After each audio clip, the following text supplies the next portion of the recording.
Hey everybody, it's Chainsaw Reacts back once again, another reaction video, guys. Today, guys, of course, we're going to check out the third episode of Dragon Age Absolution. This is the third episode titled The Serpents Coils. I like that title a lot. The Serpents Coils. Now, I think that title is referring to Hira, who unleashed the defense mechanism, essentially the defense magic or whatever that's in the palace that was protecting the blood-infused, ring, that weapon, because she had to, because Fairbanks, of course, betrayed her, was betraying the team, and took it for himself, and so she unleashed that barrier that new character, I'm not sure of his name, but the two new characters we got introduced to in episode 2 at the beginning, he set that barrier around it, she unleashed it. So I think that the Serpents Coils, the title, is referring to that, because clearly shit is about to go down, because we saw all these like bird-type creatures or whatever flying through the whole entire building of this, the palace or whatever, the temple, and now we're seeing things like starting to rise up, and then of course it cuts when Miriam finds Fairbanks, who has now died,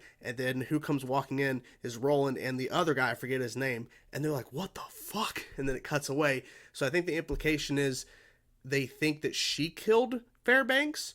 I hope that Roland doesn't think that, since when we got introduced to those two characters, Roland and Miriam, in the show, they were together, working together. So I'm kind of hoping that he trusts her, can't even speak today, he trusts her enough to know that she wouldn't do that. I seriously, I'm all over the place. I'm sorry, guys. I apologize, but I cannot wait to get into this episode.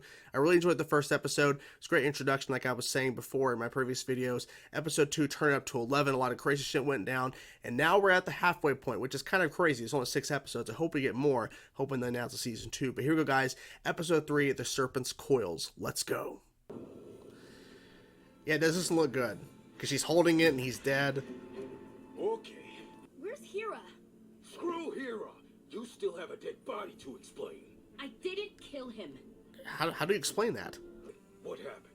Fairbanks would have used the same route we did. If a guard or a trap got him, we would have seen something. Hira got him. I don't know. Are you too crazy? Even if I think you are, well, I'm not going back up there. I'm not going back up there. Being alive. This whole thing's a shit show. It is. Did you not expect that, though? Because it was going to be a shit show. I'm sorry. Bards sing about for ages. I have always wanted my own song. He's speaking to what he wants. We don't even know regular flock of nug-humping idiots. Wait, I was happy to grab Ned, but I am not letting you lock me in the divine. Oh, locking him in, okay. This isn't about you, it's about procedure. This is my job, Rezarion. You have to let me do it. Let her do it. Don't fight it. I wonder if that's going to be revealed to be somebody who's under that mask. I don't know, because we don't know. Master, can you please? Oh boy! Here we go. I wasn't expecting all this. So, undead demons, basically. Right? Yeah. Doesn't matter if you kill these things. Don't really matter. Looks like Quidian's work. What happened? Oh, she was running last time we saw her. You know how many hallways there are in this place? She could be anywhere. That's true. So you get lost, it's not going to help. Don't worry, Rolls. Quidian can handle herself. Yeah, I'd assume she can. She's running. Yeah, she doesn't care. Oh shit.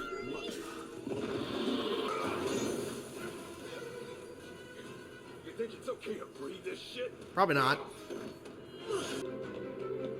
Yeah, I'm assuming, yeah, she's locked in there. You are such an idiot. Where's Fairbanks? Dead. He dead. Let's get you out first. We've got this. Just get here out. There's gotta be some kind There's of gotta be a way. Couldn't find one. Oh shit. Is that a snake? Serpent's coil? I am a magister, and a powerful one at that. It makes no sense to lock me up when somebody could be out you're there in danger right now robbing the divine. There are things more important than the chain of command, Neb. This doesn't talk at all. Lost his weapon. Oh! I feel like someone's gonna die here.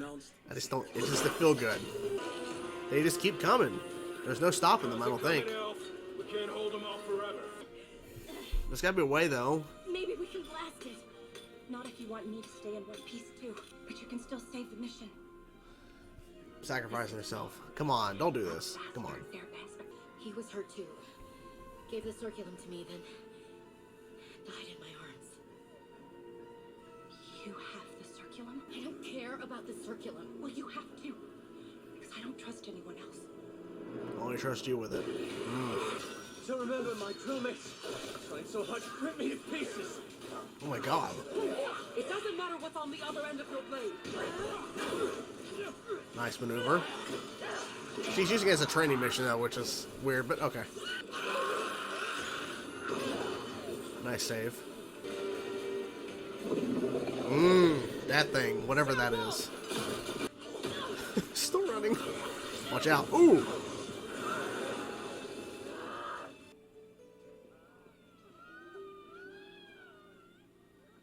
What? Yeah, they're pretty much everywhere. It's alright. I'm here to help for some reason. Move! For some reason. Move.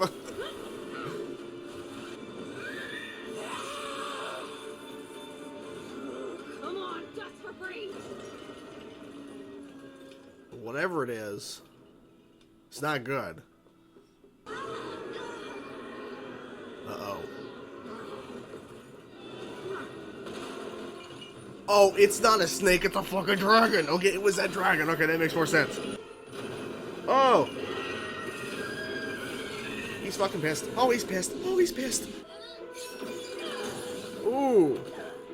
Yeah, I don't think she's gonna make it out of this. I think the good... Oh my god. I think the smart decision would be to run at this point. Oh, shit. Oh my god. Okay, what?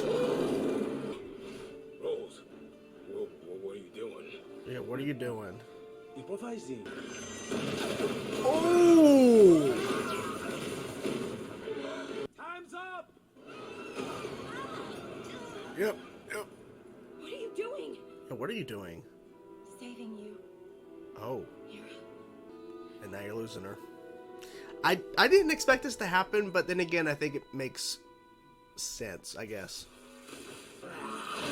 Oh! Damn, that sucks. There you go. Oh, Maker's titties. Why are there so damn many of you? Everybody get down! Oh, shit. Oh. Giantess. Giantess. Okay, that's actually a little offensive. Oh. Amanda, can't hold forever.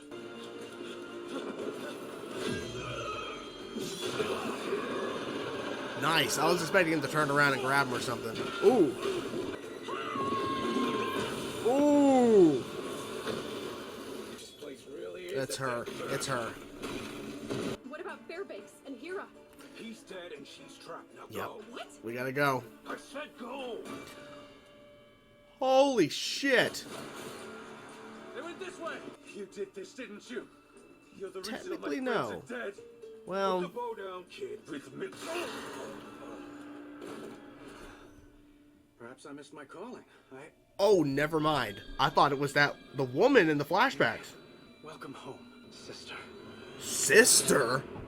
Oh, that was unexpected. He called her sister. He looked at Miriam Rezarion. I had to make sure to look at the name to verify that's who it was, because I'm still trying to figure out all these names for all these characters. I'm still forgetting a few, missing a few. But Rosarion, after killing that guard, like, I wasn't expecting that. I thought before it was revealed to be him, I thought that was the woman in the flashbacks that Miriam was having, right? But it wasn't. Like, they kind of teased it, like, at first, because the way they were showing, like, because they would cut off her face in the flashbacks, you couldn't really see her face. I'm assuming that's his mom. I'm not really sure. But he sees Miriam and goes, "Welcome home, sister." I wasn't expecting that, but I think he thinks of her as a sister because she was enslaved there. She was a slave there because that woman in the flashbacks kept telling her and saying how the slave has nothing, you're lesser than. But there was a flashback, I think it was the first flashback in episode 2 Miriam had, and it was her, very little, and a boy. I'm guessing that was Rezarion. So maybe they grew up together and he just saw her as a sister. I'm not 100% sure on that, but that's my takeaway, unless she legitimately is a sister in some capacity, where maybe it's like a half sister, where maybe they have the same father and that she was taken in as a slave. I have no idea. I don't know. But wow. I was not expecting the amount of chaos, like the amount of fighting in this episode, because I was expecting we're going to see some action, but we're going to get some further development, in which we did get further development on some of these characters and the storylines, but I wasn't expecting an endless amount of fighting pretty much throughout this whole episode. But it makes sense because the defenses of where the actual artifact was being held was released because of Hira. But I wasn't expecting just nonstop. But it was also great because like this show knows how to handle action.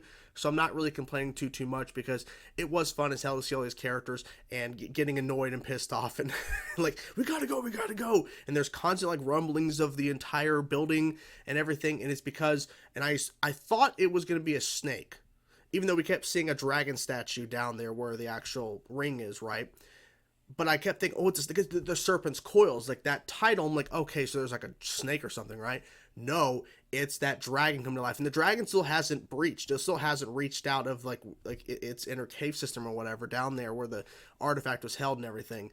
So I'm assuming that's going to happen in the next episode. I don't know. Now, to the assumption that they're pretty much telling us is that Hira is going to sacrifice herself in order to save Miriam and the rest of them from dying from that dragon, because of course she was stuck behind some sort of like magical barrier at the entrance into the temple, or into the, well, not temple, but into the like underground area where the device was being, you know, held, the artifact, the blood infused ring, whatever. Like they said a name for it, but it's still not clicking in my head because I'm just trying to process everything happening. So apologies, but like there was a magical barrier, so she couldn't get past it. And so she was on this mission, and Fairbanks had a person they were going to be taking this to, the actual thing itself. But she's like, no, I have another contact. I don't trust anybody else, because I think she always had a backup plan or something in motion, because even though she got introduced into the show with Fairbanks himself, because they both were together when they first showed up in the episode 1, I think maybe she knew that he wasn't to be trusted, or maybe she just never trusted anybody regardless. And the only person she trusts now is Miriam.